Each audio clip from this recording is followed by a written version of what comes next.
नमस्कार. तुम्ही जी यावर्षी लोकमान्य टिळकांवरची सजावट केली आहे ती तुम्हाला कशा प्रकारे सुचली? ही सजावट करण्यामागे तुमचा नक्की काय उद्देश होता?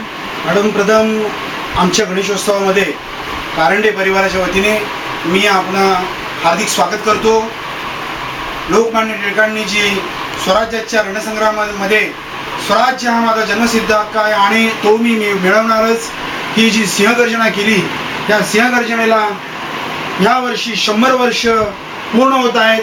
त्याबद्दल आमच्या परिवाराने श्री सिंहगर्जना शताब्दी वर्षाची सजावट या ठिकाणी साकारलेली आहे आणि ही सजावट पूर्णपणे इको फ्रेंडली असून हिच्यामध्ये कोणत्याही प्रकारचा थर्माकोल, प्लॅस्टर ऑफ पॅरिस अथवा प्लास्टिक याचा वापर केलेला नाही.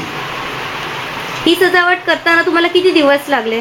साधारण आम्ही कामावरून आल्यानंतर माझी पत्नी सौ मनीषा आणि माझी कन्या चिरंजीव भाग्यश्री मिळून आम्ही रोज साधारण 2 ते 2.5-3 तास 4 तास काम करून एका महिन्यामध्ये ही सजावट आम्ही पूर्ण केली. संपूर्ण सजावट करण्यासाठी तुम्हाला एकूण किती खर्च आला? मॅडम, खर्चाचा हिशोब करण्यापेक्षा सजावट साकारताना आणि आलेल्या भाविकांनी बघण्यासाठी जो आम्ही हा मंडालीचा तुरुंग केलेला आहे, या ठिकाणी तुरुंगामध्ये टिळकांना 6 वर्षाची काळ्या पाण्याची सजा सुचवली ब्रिटिश सरकारने आणि त्याच दिवशी रात्री धो पाऊस पडत होता.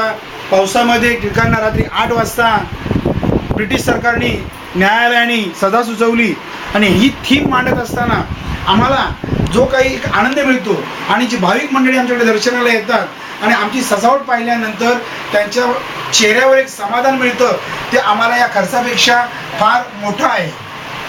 धन्यवाद. गणपती बाप्पा मोरया.